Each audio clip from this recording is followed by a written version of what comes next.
क्या एक 80 साल की बेसहारा बुढ़िया की पुकार आसमान तक पहुंच पाएगी? एक तरफ गांव का शक्तिशाली और पत्थर दिल मुखिया और दूसरी तरफ एक बेबस भक्त जिसकी झोपड़ी भी छीन ली गई और जिसे आधी रात को मरने के लिए गहरी खाई में फेंक दिया गया। आखिर क्या हुआ जब उस बुढ़िया ने अपनी आखिरी सांस लेते हुए हारे के सहारे को पुकारा? क्या खाटू श्याम वाकई उसे बचाने आए या उस भक्त का विश्वास मिट्टी में मिल गया? दिल को झकझोर देने वाली ये कहानी आपको बताएगी कि जब दुनिया के सारे दरवाजे बंद हो जाते हैं तब सांवरे का एक दरवाजा कैसे खुलता है। स्वागत है आपका दिव्य ज्ञान स्टोरीज में। चलिए शुरू करते हैं आज की ये भावुक गाथा। अगर आपने चैनल को अब तक लाइक और सब्सक्राइब नहीं किया तो कृपया चैनल को सब्सक्राइब करके कमेंट्स में जय श्री श्याम लिखकर बाबा की हाजिरी जरूर लगाएं। वो नदी सदियों से बह रही थी। उसका पानी गांव की धड़कन था। उसी नदी के ऊंचे किनारे पर जहां पीपल का एक विशाल वृक्ष अपनी जड़ें फैलाए खड़ा था, वहीं एक छोटी सी झोपड़ी थी। ये झोपड़ी कच्ची थी। उसकी छत पर फूस की परतें समय के साथ काली पड़ चुकी थी, लेकिन झोपड़ी के द्वार पर हमेशा जय श्री श्याम का एक छोटा सा बोर्ड टंगा रहता था। इस झोपड़ी में रहती थी मीना अम्मा। 80 बसंत देख चुकी आंखों में अब धुंधलापन था, लेकिन जब वो अपने सांवरे सरकार खाटू श्याम की याद में आंखें मूंदती तो उसे सब कुछ साफ दिखने लगता। उसके दिन की शुरुआत सूर्योदय से बहुत पहले हो जाती थी। जब पूरा गांव गहरी नींद में सोया होता, अम्मा अपनी कांपती उंगलियों से एक छोटा सा दिया जलाती और खाटू श्याम के उस चित्र के सामने रख देती जिसका शीशा बरसों पहले टूट गया था, लेकिन जिसमें बाबा की मुस्कान आज भी ताज़ी थी।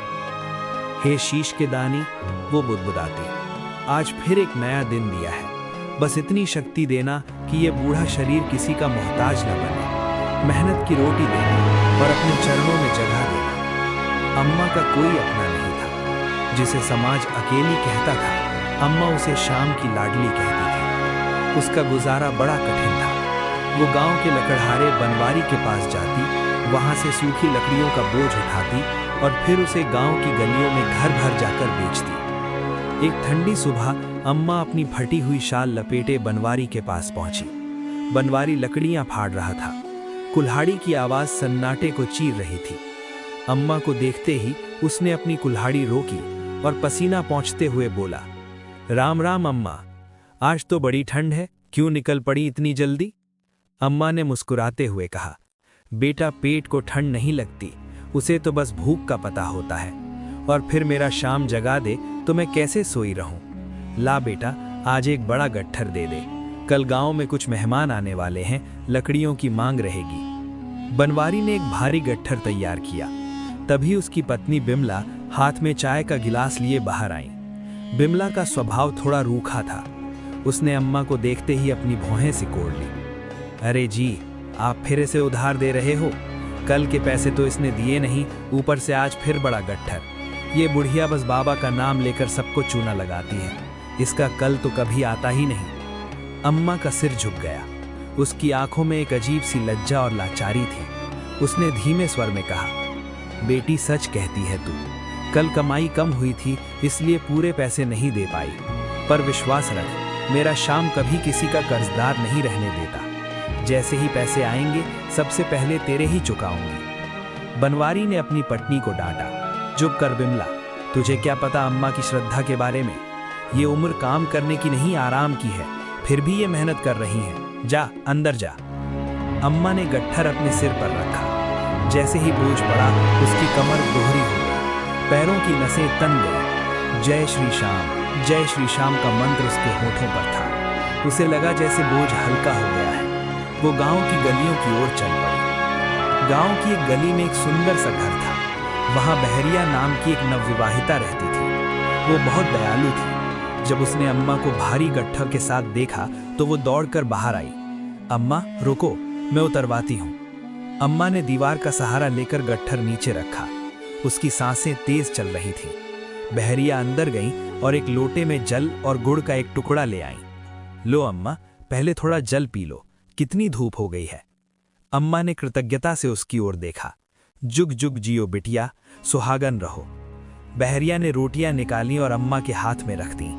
अम्मा, ये ताज़ी रोटियां हैं, आज चुपचाप यहीं बैठकर खा लो।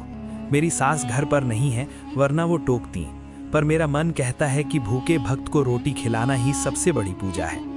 अम्मा ने रोटी का निवाला लिया तो उसकी आंखों से आंसू छलक पड़े। उसे अपने बीते दिन याद आ गए।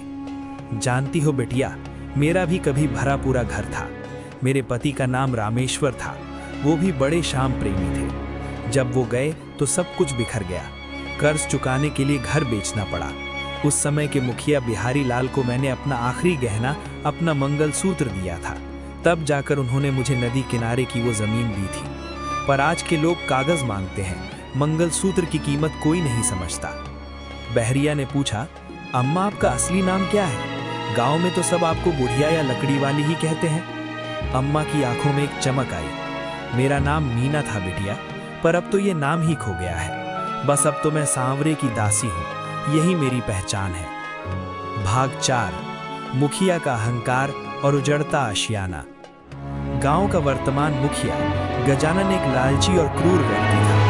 उसे पता चला कि नदी किनारे की जमीन जहां अम्मा रहती है बहुत कीमती होने वाली है, क्योंकि वहां से सड़क गुजरने वाली थी। उसने अपने बेटे के लिए वहां ईंटों की भट्टी लगाने की योजना बनाई। एक शाम जब अम्मा अपनी झोपड़ी के बाहर तुलसी के पौधे को जल दे रही थी, मुखिया अपने कुछ गुंडों के साथ वहां पहुंचा। है बुढ़िया, ये तमाशा बंद कर। ये जमीन पंचायत की है, तू यहाँ अवैध रूप से रह रही है। कल तक ये जगह खाली कर दे, वरना मेरे आदमी इसे मिट्टी में मिला देंगे। अम्मा के हाथ का लोटा गिर गया। मुखिया जी, ये आप क्या कह रहे हैं? मैं 40 साल से यहाँ रह रही हूँ। बिहारी लाल जी ने मुझे ये जगह दी थी, मैंने इसके बदले अपना मंगलसूत्र दिया था। मुखिया जोर से हंसा। मंगलसूत्र? कागज दिखा बुढ़िया, कागज। आज के जमाने में मंगलसूत्र की कोई कीमत नहीं है। अगर कल सुबह तक तू यहाँ से नहीं गई तो अंजाम बुरा होगा। अम्मा उस रात सो नहीं सकी। वो पूरी रात खाटू श्याम के चित्र के सामने बैठकर रोती रही। बाबा, तुमने मुझे यहाँ बसाया था, क्या अब तुम मुझे बेघर देखोगे?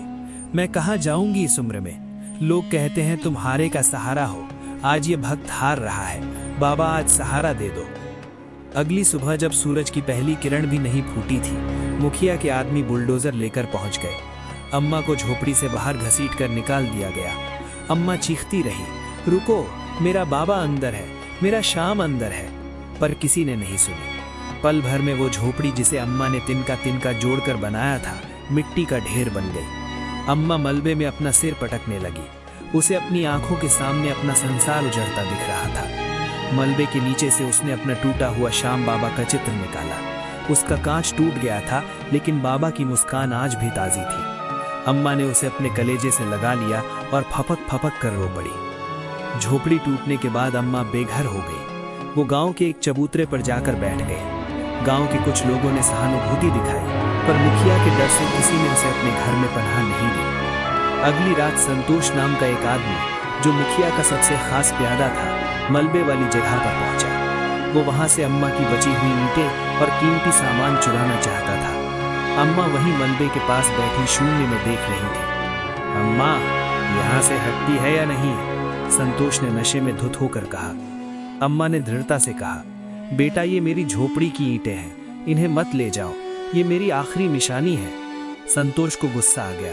उसने अम्मा को एक जोरदार धक्का दिया। अम्मा का सिर पीछे रखे एक बड़े पत्थर से जा टकराया। एक चीख निकली और फिर सन्नाटा छा गया।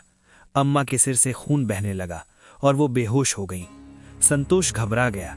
उसे लगा अम्मा मर गई हैं। उसने सोचा अगर लाश यहाँ मिली तो वो फंस जाएगा।